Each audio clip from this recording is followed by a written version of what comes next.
Good morning, church. Thank God we're getting the rain that we need so badly. The ground is so dry.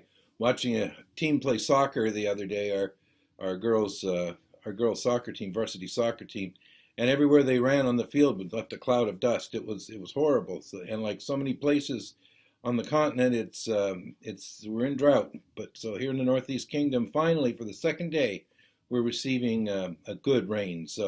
So praise be to God for that.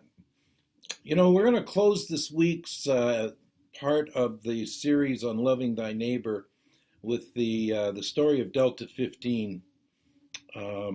It's just an amazing story, and I've had people say, "But Pastor, we all know this story. This story has been bandied around everywhere. This You're not telling us anything that we don't already know," and that's probably true.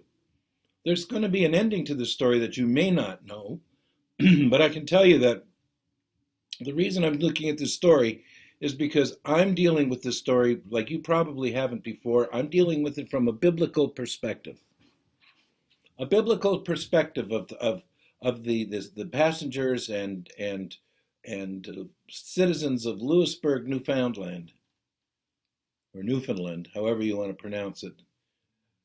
It's just an amazing story, but it fits so beautifully into the biblical narrative. Now, and no verse says it any more than this, than Jesus says in his gospel. For I was hungry, and you gave me food. I was thirsty, and you gave me drink. I was a stranger, and you welcomed me. From Matthew 25:35. This is how we're supposed to be, and like I said yesterday, how we're wired. Well, I want to give you another excerpt from this story. It says food was prepared by all the residents and brought to the schools where they were staying. People were driven to restaurants of their choice and offered wonderful meals. Everyone was given tokens for local laundromats to wash their clothes since luggage was still in the aircraft. In other words, every single need was met for those stranded travelers, for those strangers. The town of Louisburg, Newfoundland, took care of every single need of the 218 people from flight Delta 15 that were put into their city. The little that they had, they shared. You see, these are not rich communities. I mean, Newfoundland is not an overly wealthy island. Oh, there's wealth on the island. I mean, I know the island very well. But I also know that the vast majority of people live slightly above and maybe even slightly below the poverty line. But yet they looked after the strangers that God sent to them. And they didn't necessarily do this in a biblical way. They just did it because that's who they are. That's who we are. I was hungry. You gave me food.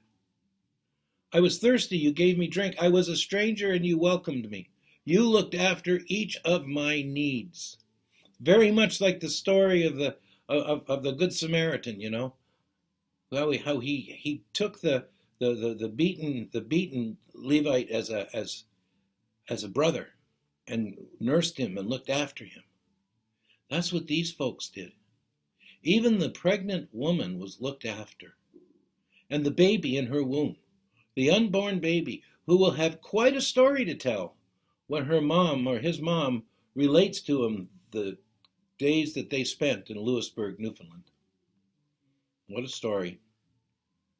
But now I have to tell you, these people did this not expecting anything in return. They didn't go to the government and say, okay, we brought these people in, now you owe us this, or they didn't do any of that. In fact, the local school bus union was on strike.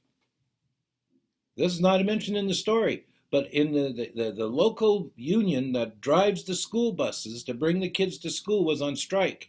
But each of their members came off of the picket line back into their buses and out to the planes to be able to take the people to where they needed to go. And were there at anybody's beck and call. Everybody pitched in. Nobody ignored these people. Now, the people here that in Louisburg, because you see these folks were sent it's about 45 kilometers outside of Gander. So these people in Louisburg that brought these folks in, they didn't do that to to be for for payment. They didn't do that to be compensated or recompensated for anything. They just did it. They said they went into their pantries and they took whatever food was in the pantries and they made meals for these people. The old grocery stores opened up their stores to provide everything that was needed to make meals. The restaurants opened up their restaurants to feed anybody who came in. There was a great need put on the community. Their population more than doubled in but a few hours. It's just a remarkable story. But like I said, they didn't do anything for compensation. But Hebrews 13:2 says, the Bible says, do not neglect to show hospitality to strangers, for thereby some have entertained angels unaware. Well, they did entertain angels because the result of this, what was done for the community by the people on that plane, is remarkable. I'm not going to tell you because I want you to watch our service on Sunday. I'm not going to give away the whole service, but suffice it to say that they did entertain angels. They were unaware of the angels in their midst, the people in their midst who were able to make things happen. And happen they did. Oh, my dear brothers and sisters, the Bible says in Leviticus 19:18, as we started this week, but love your neighbor as yourself. I am the Lord. What a story of love. What a story of taking care of the stranger, of your neighbor. What a story this is. And this isn't the only time in our history this has happened. And sometimes it's been life-saving, like the story of Corey Boom, rather, in Holland, who saved so many Jewish people and others who were escaping the Nazis. Stories of Schindler, stories of people who in their history did what they could to save or to work or to provide for the strangers that were placed with them, that God put in their midst for whatever particular reason he did that. So, my friends, love your neighbor. Love your neighbor. And not some of your neighbors, but all your neighbors. There's that billboard out there that Jesus says, that love your neighbor thing, I meant that. And he does. Love your neighbor.